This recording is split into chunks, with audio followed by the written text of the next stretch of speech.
Well, welcome back to our live coverage of the Bison football team returning back to Fargo from Frisco. You can see a lot of players there with their cowboy hats on, got their Texas decor, just soaking it up, loving their new championship title. Audrey, oh, I can't imagine how much fun they are having right now and how rowdy that plane ride must have been back from Frisco. I know, they must have just been having just a blast. I can't imagine, you know, the excitement that they're feeling. I mean, this is, not only did they win last season, you know, now they've won their second title, and not to mention they have a lot of All-Americans on this team.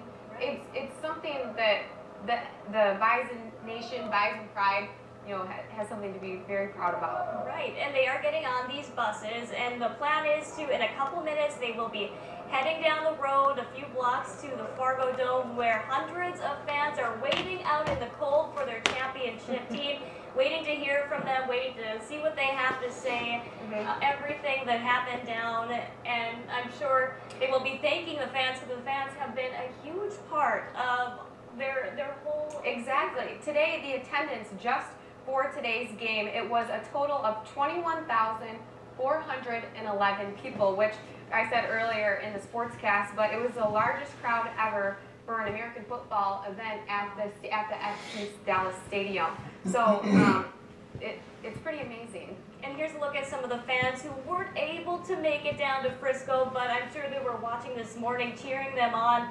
And I'm sure the team knew how many people they had back here at home rooting them on.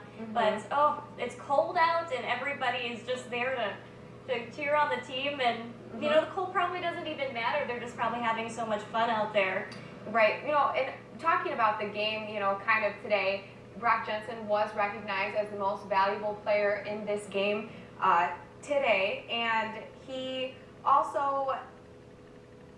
He had 8 carries for 44 yards and, like I said earlier, a career high 3 touchdowns. So, right, a big game for him. Yeah. Big game for everybody too. John Crockett, he broke the 1,000-yard rushing barrier with a career-long 57-yard run today. Wow. Yeah. Okay, well, I think we are going to go back out to Robert Hahn, who is at the Fargo Dome with all the fans. And Robert, the fans probably know the team is on their way. How's it feel out there? It feels pretty cold out here, but it feels pretty exciting out here. We've got lots of folks behind me here gathering, waiting for the team to arrive. Some of them chanting, some of them cheering, some of them holding signs, all of them waiting for the championship Bison to make their way here.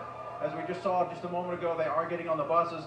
They'll be here in just a few minutes, and these fans are going to go crazy once the team does arrive. So we're going to be waiting here in just a couple of minutes. We'll have the team arriving here, and the crowd patiently waiting here in the cold for their championship Bison to get here. Until then, let's head it back to you. Robert, stay warm out there. And we are going to take a quick break, and when we come back, we'll continue our live coverage of the Bison returning home from their championship game in Frisco, Texas. Stay with us.